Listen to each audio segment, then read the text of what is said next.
Trail and ultra runners, what is going on? What's happening? Welcome to another episode of the Koopcast. Happy you are all here with me today. On this episode of the podcast, I have one of our CTS coaches and Patrick McGlade, and it's all about this bridge from physical therapy and rehabilitation and back into running, which is a topic that I've talked about a lot on this podcast. And we just happen to have one of the coaches in our stable that works in a physical therapy clinic. Patrick is a physical therapy assistant at Next Level Sports Performance in Golden, Colorado, where he works with all different types of people and athletes, from coming out of a surgical rehabilitation setting to high performance setting. And he sees athletes across all of those spectrums. And in addition to that, he is also a coach with us. So he happens to have a extremely unique perspective on this whole transition of healthy runner to injured athlete, going into a rehabilitative setting, and then coming back out again. And so we have this wide-ranging conversation on everything related to that, including one of his specialties, which is starting to pop up more and more in the literature and more in practice. And this is using this technique of blood flow restriction in a rehabilitative setting. I really enjoyed this conversation. Patrick is a great guy. He's an avid ultra runner. He's just a good person all around with an incredible skill set. So here we go. I'm going to get right out of the way. Here's my conversation with Patrick McGlade. Well, thanks for joining. I appreciate it. I know it's hard to carve out time in the day when you're bouncing from patient to patient to patient, as we were talking about earlier. But I said, I appreciate the time. Yeah, thanks for having me on. What I want to try to convey to the listeners a little bit is really through your experience and your eyes, from a very practical standpoint, kind of what you do, and then use that what you do as the basis of the learning lessons for the listeners out there that don't get to interact with a coach or in a clinic or with physical therapists or people in orthopedic setting on a day-to-day basis. Because I've said this on, numerous podcasts for years and years and years, and also to my athletes. And also we've talked about this in a coaching group. We're kind of collectively, the whole running community collectively, really terrible at preventing and staying out of an injury cycle. And despite all of the technology and all the science and all the good folks that try to keep us on the right side of the line, we kind of suck at it if we're looking at it through an honest lens. And so I think the more people that I can bring to the forefront to help navigate this, I think the better off we will be. It's never going to be perfect, but the better off we'll be. So to start out with, you have this dual role in the clinic and as a coach, and the listeners will be familiar with a lot of the coaching side of it because I've had coaches on the podcast before. So why don't you start out with kind of going through, in the clinic, what that setup looks like and what your roles are. Sure. So to start, I work in an outpatient orthopedic clinic that specializes in sports medicine. So we see, on the day-to-day, we see a wide variety of patients, from high-level athletes to older folks that are getting over their total knees or total hips, and basically everything in between.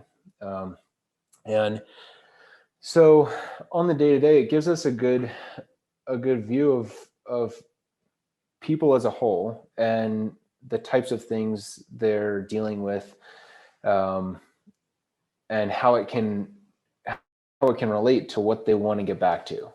And so we do traditional physical therapy, but we also have sports performance in the clinic.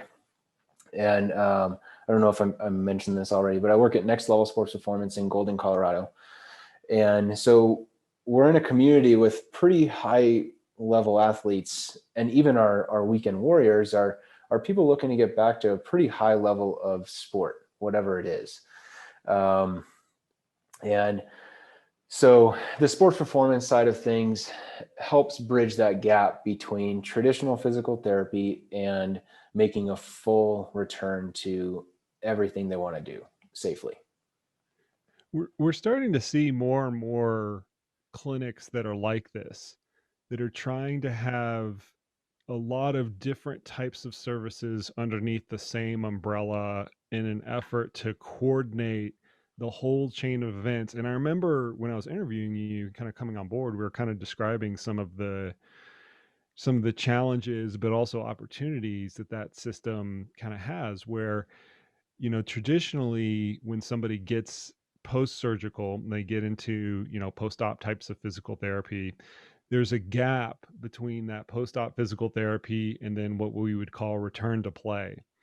And that gap was kind of left up to the athlete or the individual to kind of figure out. And it was always this weird area where coaches would try to come in and fill the gap, and then some physical therapists that would come in and fill the gap. But we're starting to see more and more of these outfits that start to offer this more of a continuum of the athlete, from having a surgery or having a traumatic injury, having physical therapy, and then kind of getting back to play. And then you guys have the additional benefit of having a sports performance lab, which is kind of even an extension of that. In your experience, how, like, what do you think about that continuum, right? Because I would say that's not common in every practice. And what do you think that some of the advantages of a clinic like that can kind of offer in terms of of being able to provide services to the same athlete and sometimes underneath different providers from one point to the other? Yeah, that's a good question. I think because you're right, we are seeing more of these clinics pop up where they're offering everything under one roof. And I think some of that is a realization that we're treating the entire person. And while we might look at their ailment from a physical therapy side of things, there's more to it than that. And so you're seeing some of these clinics pop up that offer nutrition services, Right. and the blanket wellness term that you might see. And so it is going to tap into a much wider array of things, but it's all relative, or it's all necessary for treating the whole person, as opposed to just saying, well, this one thing or this one discipline is going to fix you, and just sticking to that, and just being glued to that one piece of it. But to your point, or to the question on the gap of traditional physical therapy and a full return, that was one of the reasons that I got into coaching in the first place, because I saw that gap of we get to this point in the rehab process, and they might pass a strength test and might be cleared to start doing some running. And a traditional post-op running program might consist of 30 seconds on, 30 seconds off for 5 minutes. And that might build over the course of 12 or 16 weeks, depending on the individual, to the point where they're running 15 minutes at a time. It's like, well, that's nice, but there's a big difference between running 15 minutes at a time and running even a marathon. Right. Never mind some of the longer distances. And so that's when I started diving into some of the research on how do we actually safely bridge that gap? Where do we go from here? And so one of the things that I did was create a running protocol for that next step. Then I realized it was essentially just a couch to 5K program. So I threw that out and then realized that it was much more individualized than that, and it needed to be. So that's kind of how that all started. I think so. Your earlier dialogue with all the services under one roof, this has always been one of my issues with physical therapy as a practice. And that's not to say that I have an issue with physical therapists. I have great friends that are physical therapists. I lean on physical therapists a lot. But a lot of times that those practitioners get tunnel vision. Not all of them, but a lot of them, they kind of get tunnel vision, and they see a runner, especially a runner, that comes into their practice and like, oh, well, you have tight hamstrings or weak glutes, right? It's kind of the catch-all for all runners. And they start providing these tried and true kind of blanket solutions when, as you mentioned, there's usually more things going on. Not always, but usually more things going on that need to be addressed. But if if what you have underneath your roof is physical therapy, everything looks like a nail, right? If all you have is a hammer, everything else looks like a nail. And by having all of these other different disciplines underneath kind of the same roof, it offers a broader array. Now, sometimes that's not practical, right? You can't have 20 cooks in the kitchen, but Right. I think that there's I think that there's a kind of a blend there. So the color commentary on that aside, let's kind of get like down to brass tacks with runners, right? The audience that we're talking about are ultra marathon runners, in which I know you guys work with a lot there because we're pretty notorious for hurting ourselves in all manners, overuse injuries, traumatic injuries due to a fall and things like that. Why don't you run us through kind of the more common scenarios that you see, and then how runners can go about addressing those if they're trying to address them kind of on their own accord? Sure. So without, getting too specific, because, I kind of feel like I have to put the caveat out there. Everybody's different. Everybody's injury is different. If you're truly injured, go see a PT, Yep. go see your practitioner, whoever you need to see in your state, because every state is a little different. Colorado's lucky we're direct access, so you can just walk into a PT clinic and say, I want to see a physical therapist. But there's states you have to go to a primary care first and get a referral. So um, do your diligence on that one, and go see your practitioner if you're truly injured. That being said, we do see a lot of runners, and we see a higher proportion of trail runners just because of our location.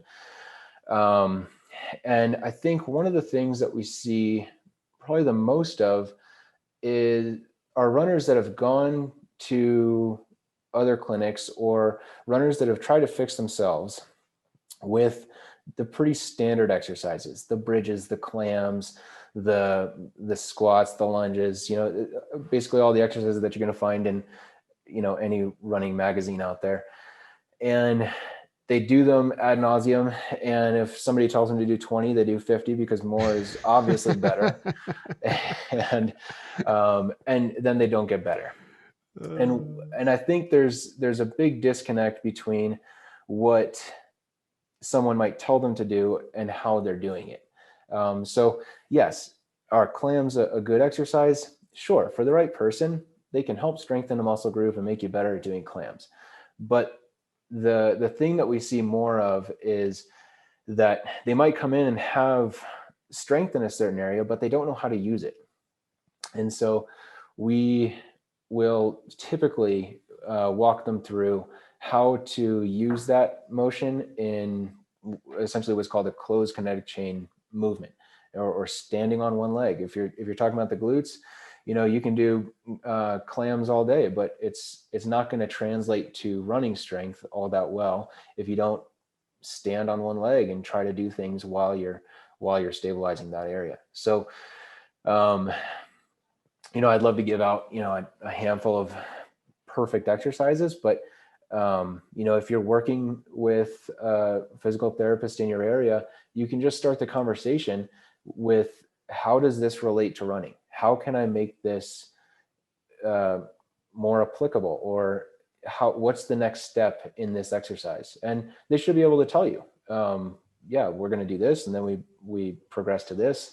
And then we start doing things like airplanes and RDLs and working on actual exercises that are going to help stabilize that area within the action of running. I feel like I was kind of trapping you with that answer because I knew you were gonna come up. I mean, we've had these conversations before in our coaching group, Yeah. right? There's no Yeah. magic answer. There's no magic exercise that will prevent injury. That's what everybody wants. And all the, sexy titles in the magazines are 5 exercises to keep you injury Right. free. All that is total nonsense. And I Right. think you starting out with, here's what we see. We see people take these 5 magic exercises and still not get better. And here's why they're not getting better. It's because they're not actually applying it to the motion. I think that that's the learning lesson there, because all too often, runners they want to DIY it. There's Yeah. there's nothing wrong with that if that's how you want to kind of figure things out. Yes, you're left in more capable hands if you go to a qualified physical therapist. But if you're trying to DIY it, just like you're trying to DIY the electrical, outlets in your house or your plumbing or whatever, you can't just work on the drain. You have to work on the whole drainage system. You have to work on the whole electrical system. And so physical therapy or like fixing injuries is kind of the same way. You can't just do clamshells and Yeah. expect them to translate in any, we're picking on clamshells a lot now. It's fun to find another exercise. Monster band blocks. That's Monster my band blocks. Yeah. favorite one. Yeah, that's my Yeah. other favorite one. You Yeah. can't just do these single exercises and expect them in most cases, almost all cases, to have an appreciable effect for the end user over long periods of time. Most of the time, Right. they'll have a little bit of a short effect, and then you have to be able to translate that in order to have a long-term effect. Absolutely. And I think, if we're talking about, broad statements or big general themes that we can apply to almost everybody, most of the time within the course of rehab, I have the conversation with anybody. It doesn't even matter if they're a runner, but I mean, almost every endurance athlete, we have the conversation, be an athlete first. Be strong, be mobile, be healthy, take your entire body, the mental side of everything, get everything in order. And all of that is part of training. And then your chosen sport is running or endurance biking or swimming or soccer or whatever. But be an athlete first and really understand where your weaknesses are. And a lot of times physical therapy can help with that, but there are other disciplines that can help with that too.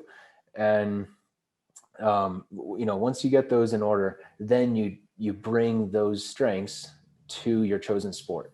And those are the things that when we can really shift that mindset a little bit to to get away from just thinking of training as solely running, and you're incorporating strength exercise, you're incorporating some mobility, some foam rolling, all of those things that make you a good athlete. That's where we see people really take off and do well. So let's peel the curtain back on that process a little bit. So you have an Sure. athlete that comes in and we can come up with any sort of generic injury, right? You guys have Sure. an intake process to try to determine what those strengths and weaknesses are on a physical Hmm. level and kind of on other levels. Take us through like what that actually looks like, because you and I have talked about it and I've always found it like way more comprehensive than most people will think, because most people are like, oh, well, let's just test for hamstring strength, or let's just test for glute strength, or like Yep. whatever these stereotypical weaknesses are with runners. Yep. Peel the curtain back out on that process a little bit, because I think it's important for the athletes to understand how comprehensive that actually needs to be. Sure. So to be clear, I'm a PTA, so I don't do initial evals. So the first thing they're going to do is, let's say this is one of my athletes that are injured and they're in the area, I can bring them into the clinic. So the first thing they're going to do is they're going to see a DPT, doctor of physical therapy, and we're going to do an entire eval. And the eval is going to really break down their entire body. They're going to, let's say they come in with knee pain, they're going to look at ankle mobility. They're going to look at all the muscles surrounding the knee, all the muscles surrounding the ankle, all the muscles surrounding the hip. They're going to look at core strength. And then they're going to put them through some functional movements and see how they move. And Functional movements being what? being Like, things like squats, walking, perfect. depending on how injured they are, I will watch them run on their next appointment. But we're going to go through all those things, and then we take all of those tests into account with the with their injury in mind, and where their pain is and what types of things they're having more pain with or less pain with, what makes it feel better, what makes it feel worse. All the kind of standard questions that you'd expect from a doctor. So that, and all of our appointments are a full hour. So they spend an entire hour going over what this person looks like as a whole. And then when they set up subsequent appointments, typically, then I step in. And like I said before, depending on how injured they are, I might watch them run. And If it's just, for example, if they're just having pain after mile 10, okay, well, then we start to dive a little bit deeper into, okay, what's your training like? What kind of surfaces are you running in? What kind of shoes you're running in? What are you training? I mean, what are you training for? How soon is this race? Because that the people aren't coming in with 6 months to go till the race. It's always 6 days It's always, before the race. I got to race in 10 days. How do we do this? Exactly. All right, awesome. Game plan. So then we just take a much deeper dive into what they're looking, what their goals are, and how we can take their current status and bridge the gap between that and their goals. And then, so usually between the initial eval and, because I usually step in that second appointment, and that's where you get a little bit deeper into running analysis, or, based on, they might have been given a couple of exercises at the first appointment. That's when we can really start to paint a good picture of what this rehab process is going to look like, how fast do we think this is going to go, and if we think it's safe for them to do the race. You just mentioned one really interesting point, how fast the process is going to go. Because every runner, those of you that are not watching the YouTube version, Patrick's got a shit-eating grin on his face right now because he knows where I'm going with this. Every runner that has ever been injured always wants to know, when can I start training again, right? And is it 2 days? Is it 2 hours? Is it 2 weeks? Is it 2 months? And physical therapists and physical therapy clinics are typically adverse to try to answer that, because you're looking into this really hazy crystal ball and you never really, never really kind of like know the answer. So, but yet the desire to know that still exists, either because there's a race on the forefront, or we just want to know when we can start to enjoy our physical outlet anymore. I'm not going to ask you how long injuries take, but I want you to kind of explain the process of how you navigate that time frame with an athlete, knowing that you're not going to be able to get as precise of an answer as they probably want. Right. So the majority of this question, I think, comes down to patient education and educating the patient on tissue healing timeframes, figuring out what's actually wrong, because if we're dealing with a bone injury, that's way different than dealing with a minor muscle strain. So we're usually not very quick on let's pull the plug, let's stop all running. Let's take a bigger look at this. What's actually happening? That's my dog. She makes an appearance every once in a while on this podcast. Right. I think somebody just delivered something to my front door. Continue, Patrick. Right. The users will be used to this by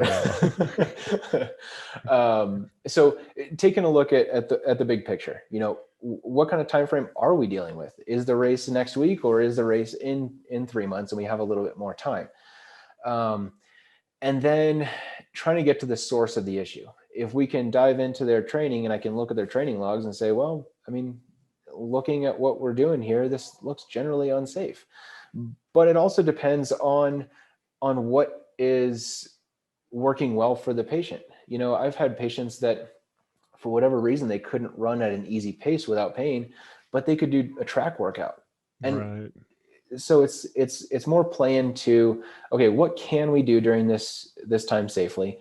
And how can we keep you moving? It's not necessarily let's just shut everything down, blanket statement, because that's not always the answer. So most of the time I would say it comes down to just educating the patient on what we're actually dealing with. Are we dealing with a major issue here? Are we dealing with a little bit of soft tissue problem? Are we dealing with just kind of a muscle imbalance that, certain muscles just aren't working the way they need to? And we can run up to a certain point while we're getting those muscles online, but we just won't progress past a certain point. And so it is variable for everybody. I think that the part that you mentioned where you're trying to keep them moving is an extremely important aspect for the listeners to take away, because, we like to have these like forks in the road. these really hard forks in the road. Should I run or should I not? Is the pain getting worse? Then I should not run. Is the pain getting better? Then I can run more. And the reality is you have more tools at your disposal, right? Right. Sometimes it's speed, as you just mentioned. That's the tool. Sometimes they feel Yeah. great running fast. Sometimes they feel great running slow. Can you bike? Can you swim? Can you do all these other things? And this notion that you don't necessarily have to shut everything down. Sometimes you do, but you don't necessarily have to shut everything down for every single injury. And a better rehabilitation path usually is find what can work, because that actually assists the rehabilitation process. I think it's a good learning process for every single athlete, because a lot of times it's like running or nothing, right? Yeah. Like, Yeah. especially for runners, it's Yeah. like run or nothing.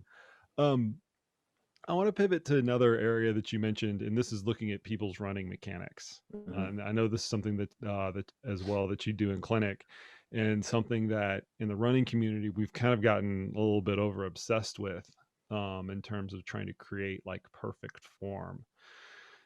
What are the key things that you're looking for when you put somebody up on a treadmill? You're kind of looking how they run. What what are for you as the practitioner that is trying to navigate runners coming from injury or trying to prevent injury in the first place? What are like the key hit points as you're taking them through that process? So to be fair, most of actually all the people that I'm looking at running are injured because they're in the clinic. I don't like that's the fact of the matter. So I'm not having healthy people walk in and say, my running is going great. I'm training fantastically. I want you to watch me run and tell me how to get better. Like it doesn't happen.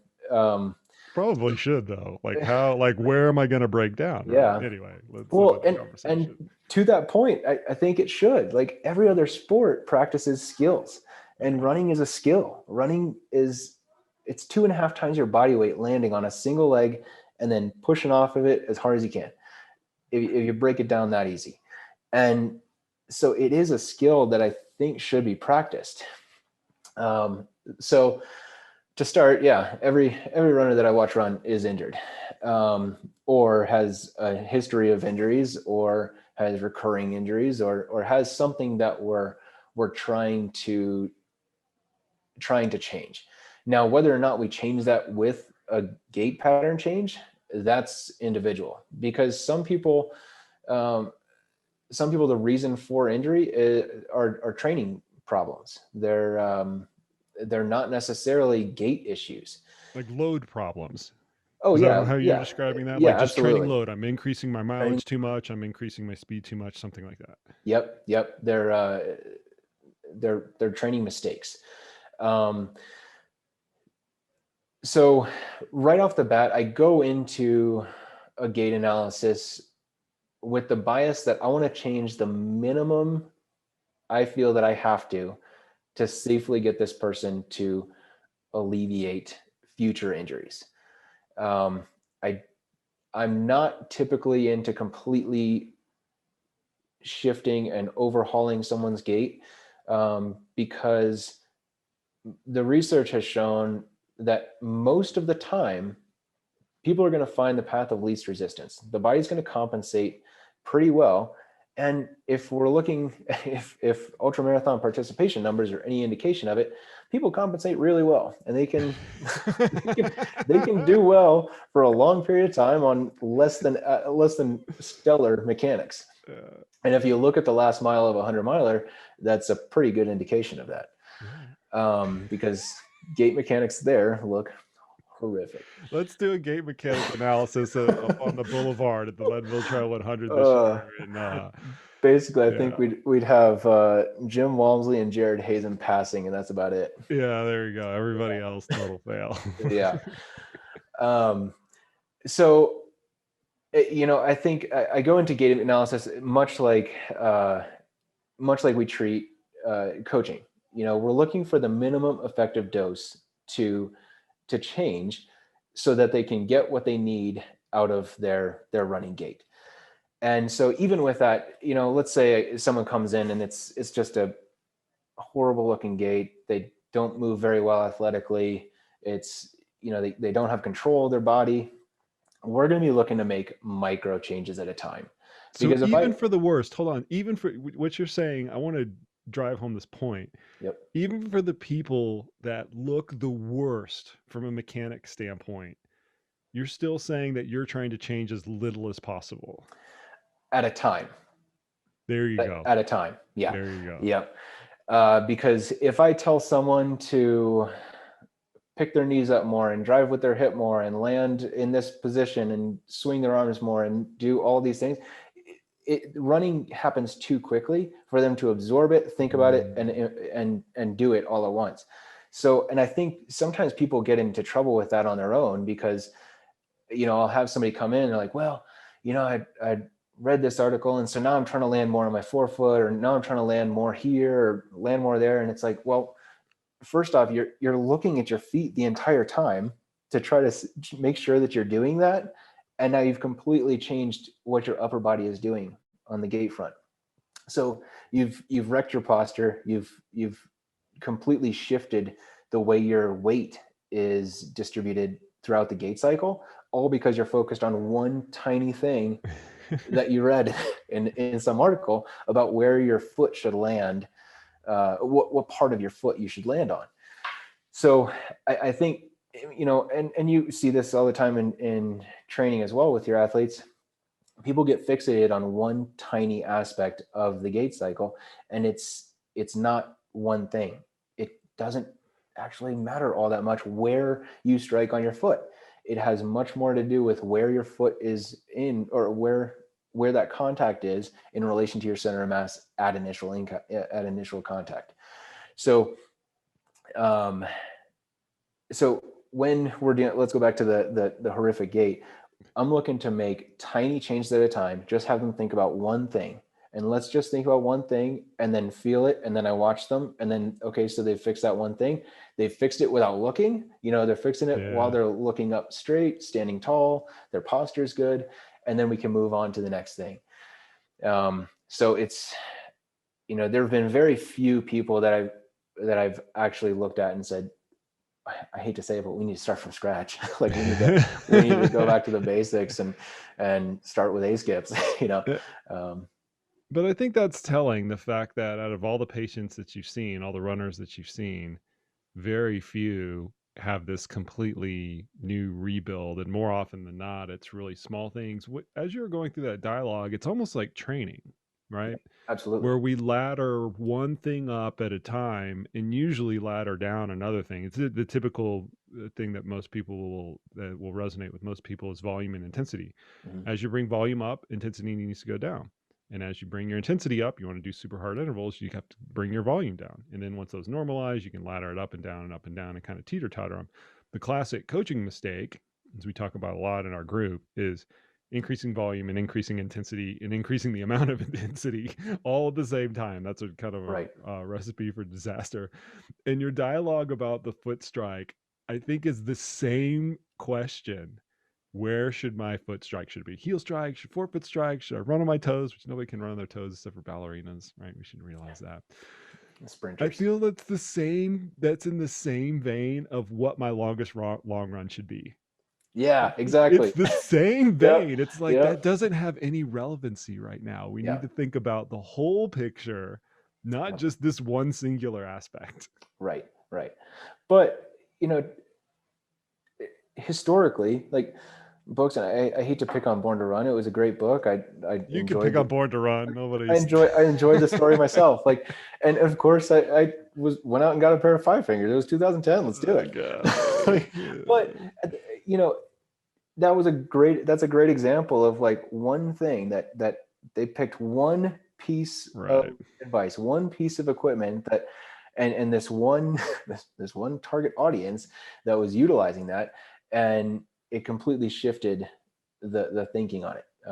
And there's much more to it. 100%. It's okay to pick up. I think now that we look back on it, like everything has unfolded exactly the way that I said it would unfold during the middle of the barefoot mania. is everybody gets caught up in it. It's the new thing. More books have been written about it. It's the panacea for all of these running injuries.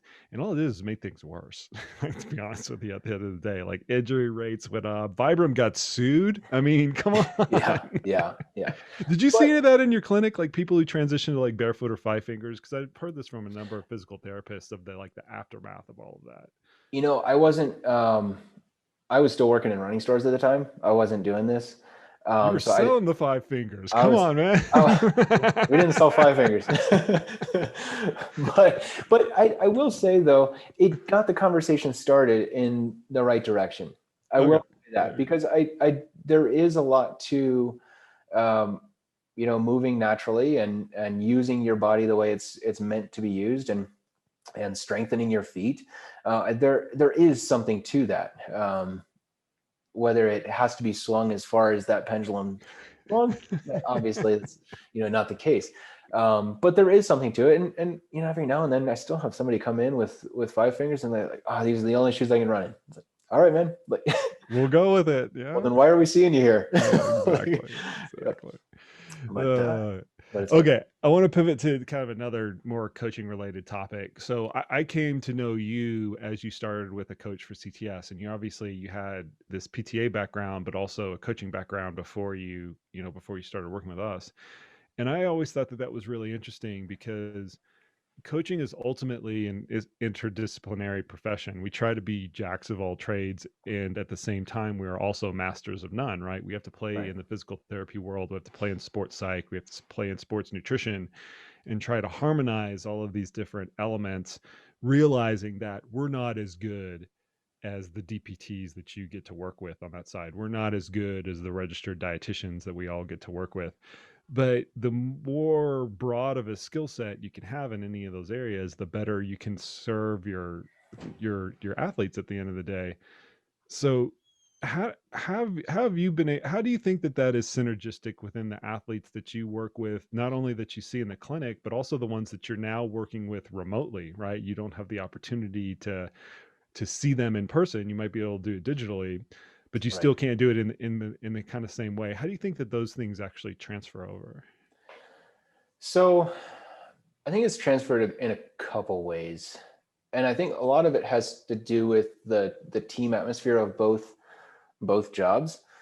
So in the clinic, we utilize a team treat so that we get more hands on the patient, we get more eyes, we get more levels of experience, more backgrounds and biases essentially on it. And it works out really well. And I think CTS is kind of the same way. And it's honestly the reason that I stopped doing my own coaching thing and came to CTS, because I knew there was this team of coaches that, we've got that call every Wednesday, and it usually divulges at some point into just kind of a roundtable discussion on something.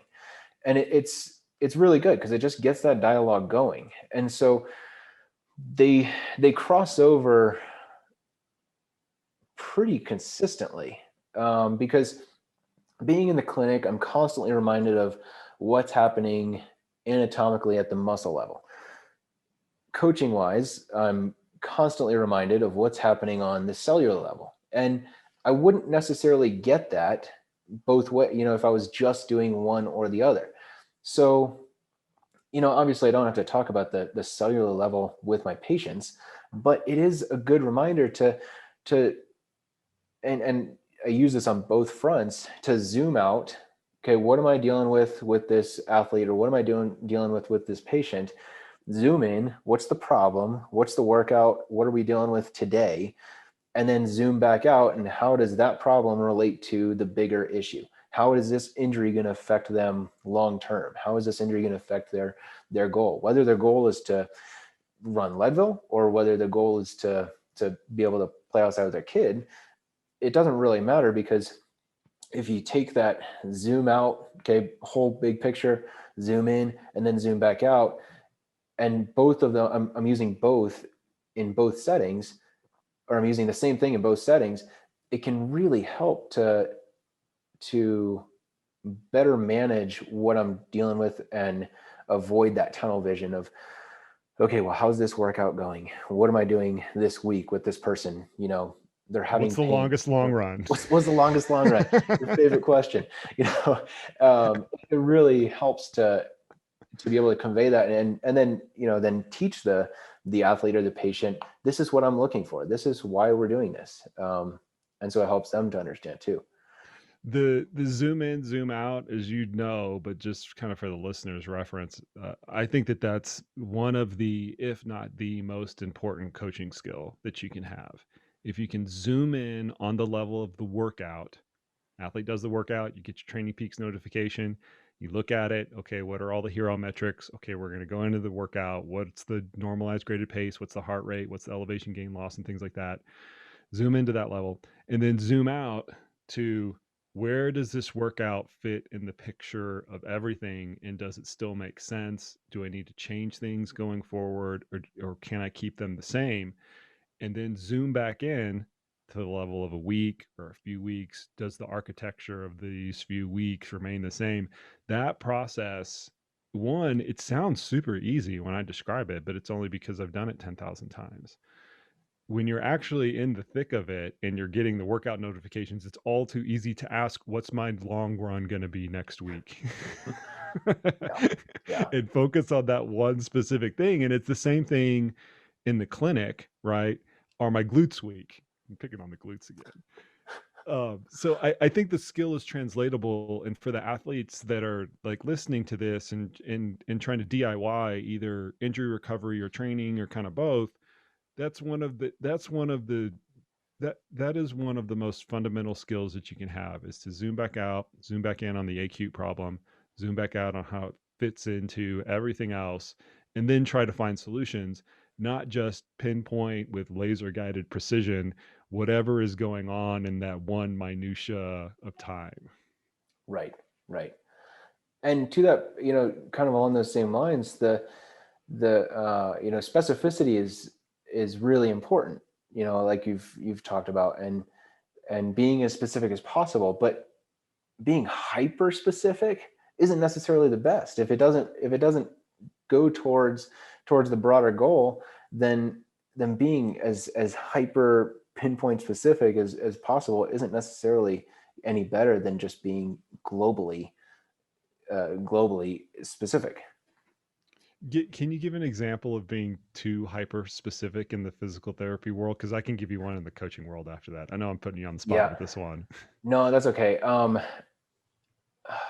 trying to think. There was I don't remember the article, but there was a professional runner in, I want to say like the 2008 2010 timeframe, and they were talking about their gym workout, and they were they were doing a gym workout, and it was a time when ultra runners weren't doing gym workouts. And one of the things they said that stuck with me was that they were only doing squats down to like 30 degrees of knee flexion, which isn't much at all, Right. because you shouldn't do, because that's all you're going to use for the running gait. And so they were getting so hell-bent on, this is the only range of motion you need for running, so this is the only range of motion I'm going to strengthen in. And it always stuck with me as like this kind of ridiculous, why would you how does that make sense? And so hyper specific is not necessarily better than, like, if you're going to do squats, do the full range squat. don't just do 30 baby squats at 700 pounds. Like, That's actually a really good example. I'm glad you yeah, came up with that off the top of your head. But we see the parallels in different formats where runners are trying to, in trail and ultra runners are trying to accommodate for things that they don't have. So yeah, if they're doing a climbing race, they'll go run stairs, or they'll do box step ups or something like that, where they're trying to emulate this aspect of specificity, maybe not on the narrow specific side, but because they don't have it.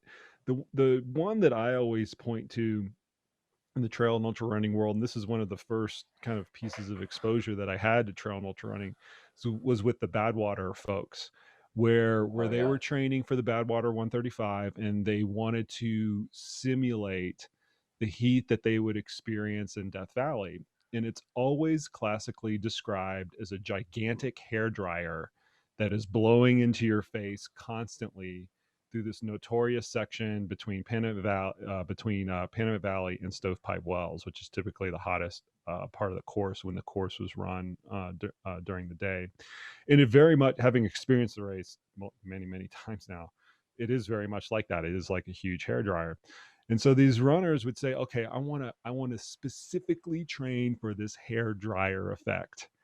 And what they would do is they'd wheel their treadmills into their laundry room. They'd shut all the doors. They'd put on a space heater in the back and just heat the laundry room up to whatever temperature they felt was hot enough. And then they would disconnect the dryer vent in the laundry room, stick it on their treadmill, like literally with the dirty freaking, silver hose that everybody knows. It's got all the lint in it and everything. They'd stick it on the front of their treadmill and turn the dryer on so that the hot air from the dryer was like blowing in their face, literally like a hair dryer. And I looked at that Whoa. going, that is an overly specific way to train for this one element of the race. What you really want is you want your body's capabilities to be robust enough to handle the thermal stress. So Yeah. let's look at some mechanisms that we can deploy: sauna training in a hot environment and things like that, that isn't as stupid as taking the dryer vent and specifically putting it Wow. on your face to mimic that. So I guess my point with that is there are examples of all of that, but the learning point is the same, is that you can get too hyper specific to the point that it's counterproductive. And Yeah. your Yeah. example earlier, that's a counterproductive, maybe not counterproductive, but it's certainly non-productive squat. Maybe it's Yeah. counterproductive in terms of time. We can agree on that, Yeah. but it's It's not just like productive a, in terms of yeah. adaptation, right? Right. Right. Well, I had not heard the dryer thing. That's wild. It's just, I could go on and on and on about the Badwater crew. Yeah. Every year they get a little less extreme, but when I was first Jeez. exposed to it, a couple of decades ago, it was just weird. And fortunately, like me not being indoctrinated to it, I think that was a little bit of a strength. I could look at it with a kind of a skeptical eye and go, this is kind of dumb. Whoa. But like I said, the psychology is the same, right? Yeah. I want to train for this specific part of the event. I Yeah. want to have a 30-degree squat because that's all I'm using in running. I Yeah. want to put the dryer vent in front of my face to Jeez. simulate the hair dryer. And it really has kind of it's a novel attempt. It's an admirable attempt, Yeah. but in terms of it being productive, we have to back out and look at how productive it actually is.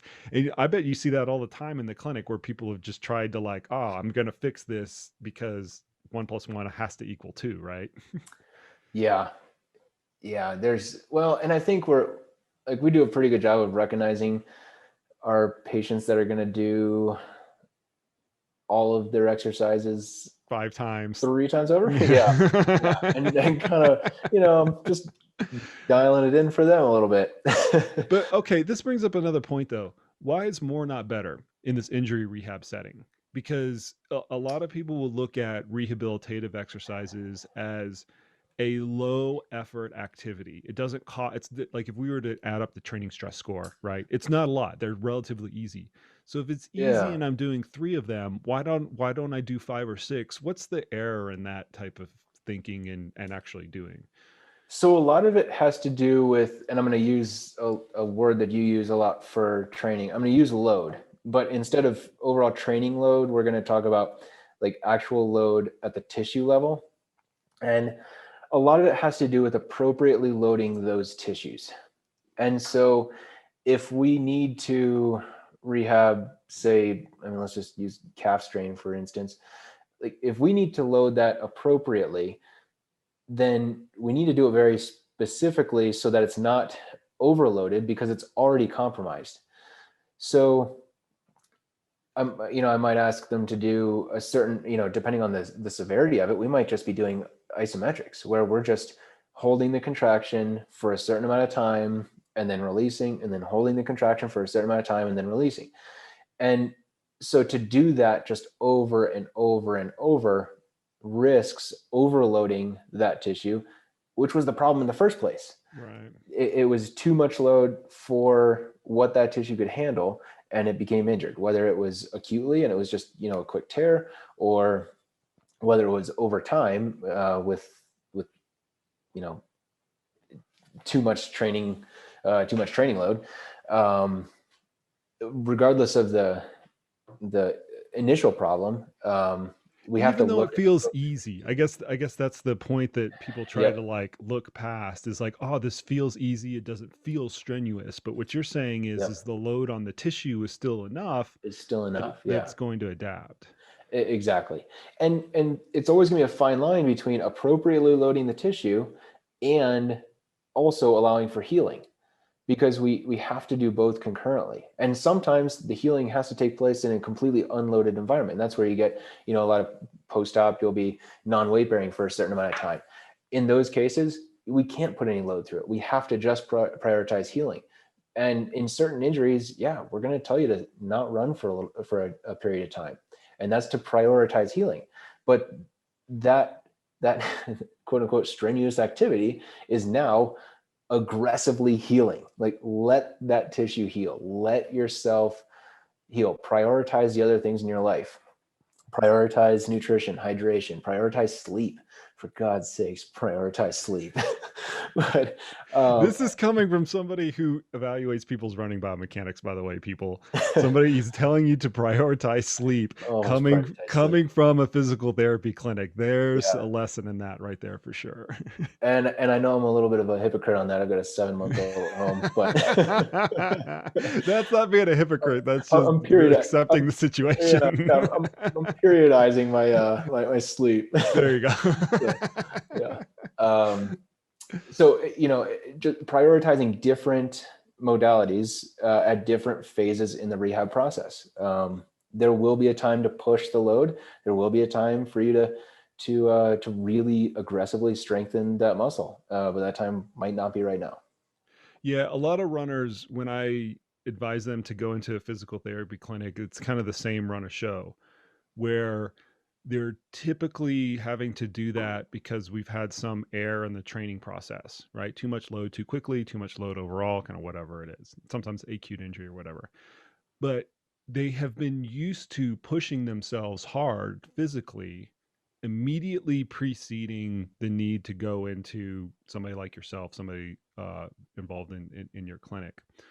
And then what the clinic is saying is, okay, we're going to give you these super easy exercises that are magically going to fix you.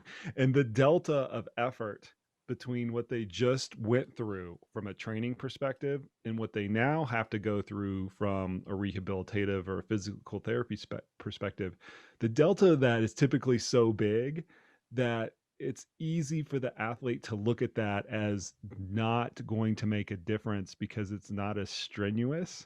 Right. And what I always say is, it's just like, just let it play out. You're going to have to trust them. Just let Yeah. it play out. I know we focus on pushing the training and doing things and blah, blah, blah, blah, blah, but you're just going to have to like let it play out and realize that relatively compared to what you were doing, it might feel easy. Yeah. Yeah. And that's where I think that's one thing that Next Level does really well here is we will always try to discuss with the patient, what can we do? Because this piece of the puzzle has been removed. A hard running workout doesn't feel like anything else. I mean, as a runner myself, I know, like, I want to run, but there are times when we just need to remove that piece of the equation, and we can work with you on what we can do. We're going to push you as hard as we can within the confines of the limitation. And I mean, there's times where we have people that are non-weight bearing, and we've got them, sitting on a box doing rope slams, and I mean, doing blood flow restriction. And that's one thing that we use a lot of, actually. And so I do think there are very creative ways to get a workout, and we'll find that way. It might be weird. We'll make it work. But you're trying to provide an outlet, right? I mean, Absolutely. it's go ahead. Oh, and just try to find an outlet for them outside of the clinic, whether that's on a bike or in the pool, or, we had somebody get into to aggressive, what they call it. It was like competitive quilting or something. It sounded ridiculous, but then they described it, and I was like, geez, that sounds like almost almost like Carl Meltzer's speed golf Yeah, type there thing. you go. Take an activity that you wouldn't anticipate Oh, man. aggressive, but Okay, last topic, man. I really appreciated that dialogue. That was good. Last topic. You just mentioned it, blood flow restriction. I know that yes, your clinic has been doing this for longer than most clinic, or longer than a lot of clinics out there. I'm not going to right. claim to know the space that well. It's not new, and No. people have been tinkering around with this both in a performance setting and also in a rehabilitative setting for almost 20 years Yeah, now, a little seems while like. now. Yeah, Yeah. But it seems that it's continuing it's almost like a slow grind, being more and more adopted as a standard run a show in a rehabilitative setting. yep, Most of the users are not going to be familiar with this, but they're going to be curious about it because it's going to pop up more and more of their friends are going to go and kind of experience yeah, it. So let's just walk the listeners through the whole thing. What is it? sure. How do you guys use that particular modality? And what do you what do you think about it, and what are the practical applications? Sure. So to start out, BFR, as you'll hear it spoken about, is blood flow restriction. And what it is essentially a tourniquet that you put on one of your extremities, one of your arms, one of your legs, and you inflate the cuff to a certain percentage of complete occlusion. Ideally, the research has shown that for the lower extremities, 80% is going to be in that therapeutic level. For the upper extremities, 80% is super painful. So they go with 50%, and that's therapeutic.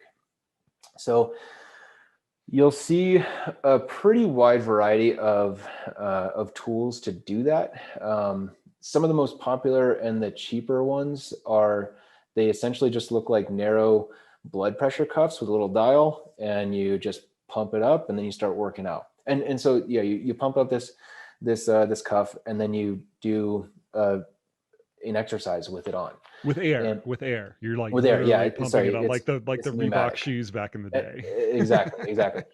The machines that we use are made by a company, Owens Recovery Science, and ours look a little different. They're this unit that first finds the complete occlusion rate, or the rate at which no more blood goes into the extremity, and then it backs off, and then it keeps you there. So it's constantly adjusting, because as soon as you start working out, things start pumping up, that 80% or that 50% is skewed. It's no longer in the right range, or in that therapeutic range.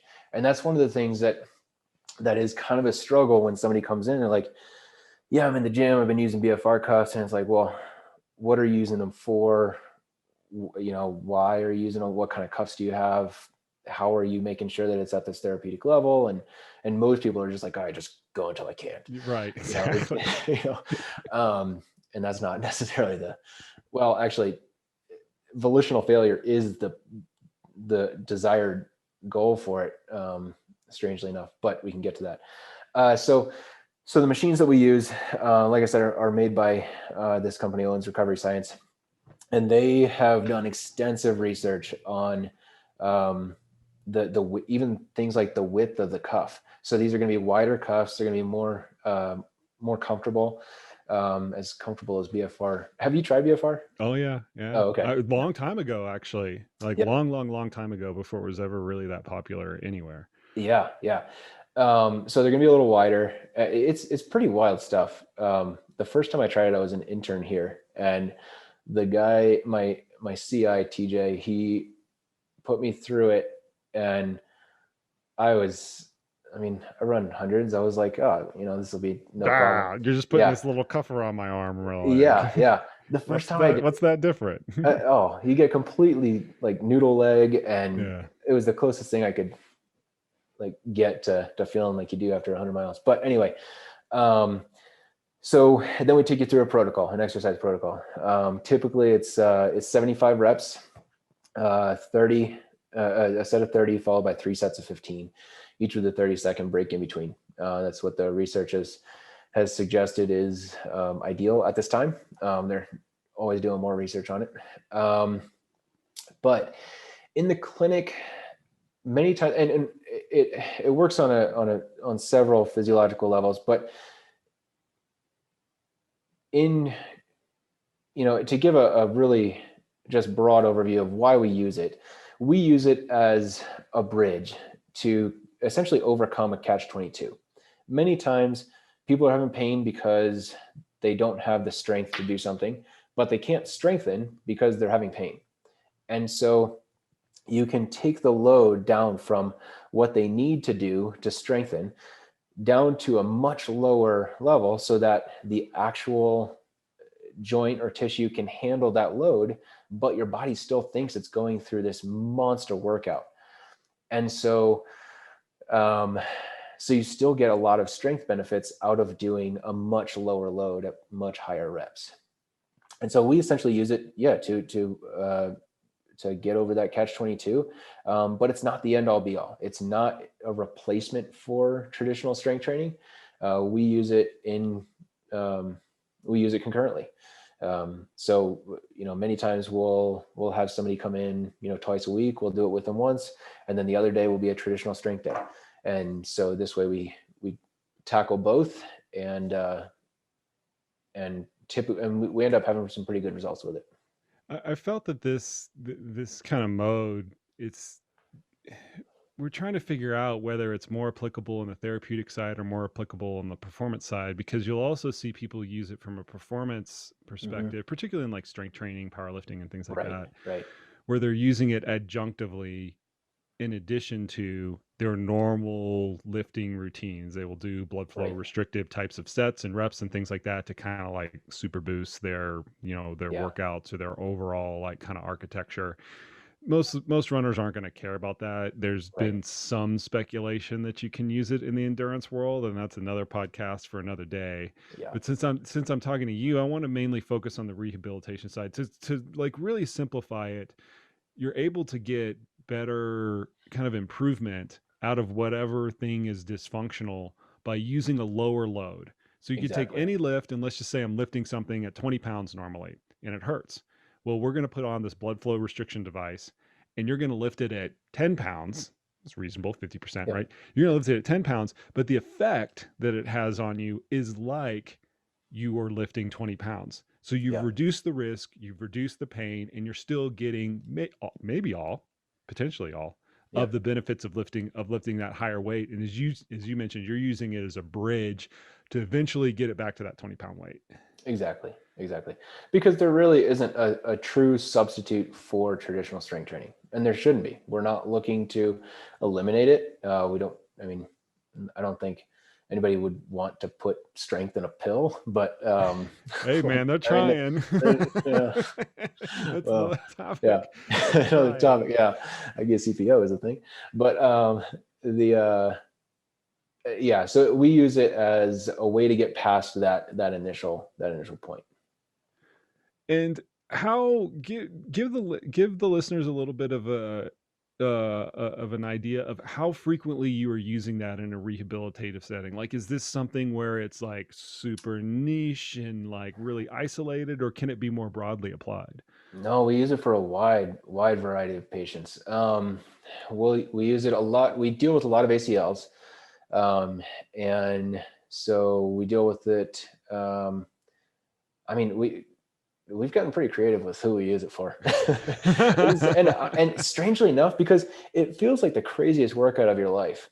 And strangely enough, some of our most diehard, like, I gotta get BFR today, are some of our older patients. And the people that have had a couple joint replacements and they used to just really get after it. And now for whatever reason they can't, and they're like, I got to get BFR today. It's kind of funny. It's the outlet that you've always been talking about, right? You're trying to find some outlet. It's the same thing. Yeah. So we use it for a lot of different things. But some of my favorites are the non-weight bearing people that, they're kind of down in the dumps. They don't feel like they can do anything. We can't even have them, bike or swim yet. And we put BFR on them and we're doing quad sets and they're just sweating, and it's awesome. So we use it quite a bit. Yeah, it's a cool tool. I'm glad to see it finally get more acceptance, particularly in the rehab world, which, you know, I've had to play in a lot, having athletes injured over the years, because it can be an effective tool if you're using it as a bridge and not using it as like a Yeah. sole modality or sole substitute. That's where you kind of get into Right. trouble, because you move back to weight bearing stuff and the gap is too big. Yeah. Absolutely. Cool. All right, Patrick, we're gonna let you go, man. That was actually really fun. We covered a lot of topics, man. We threw clamshells under the bus and barefoot running and everything like that. I didn't know where that one was gonna go, man. I appreciate what you do, man. You want to give a quick plug for Next Level Sports Performance and where they can find you guys? Yep, absolutely. So, like I said, I work with Next Level. We are in Golden. We just moved to a brand new building 3 weeks ago. It's just on the, it's pretty sweet. It's within running distance of North Table Mountain, which is really cool. Yeah. So you can find us on Instagram. You can look us up on Google, and come see us.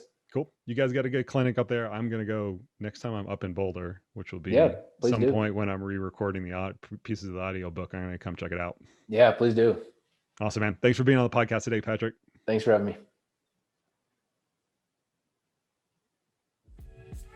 All right, folks, there you have it. There you go. Much thanks to Patrick for coming on the podcast today. If any of you are ever in the Golden area, or you just happen to live in the Golden or Boulder area, go ahead and check out Next Level Sports Performance. They really do a fantastic job with their athletes there. And I think that came out throughout the course of this podcast, where they treat athletes very comprehensively and use this head to toe approach where they look at all aspects, not just their weak glutes. They look at their life, their training, their sleep habits, as we talked about, and all these other components that go into keeping athletes healthy and out on the roads and trails. As one final announcement, we are hiring. If you want to join our coaching team, just like Patrick and I talked about during the course of this podcast, we are in the process of bringing on a few excellent coaches. So if you think that you have what it takes, check the link in the show notes to directly apply to be one of our CTS coaches. Or you can hit me up on Instagram or on Twitter, and I will show you the right direction. Or you can go to trainright.com and you can find the information there. There are many avenues to which you can apply. And I always love it when we bring new coaches on, because it's always a good process for me, and it's a good process for our entire team to bring on some fresh faces. That is it for today. Appreciate the heck out of everybody listening. And as always, we will see you out on the trails.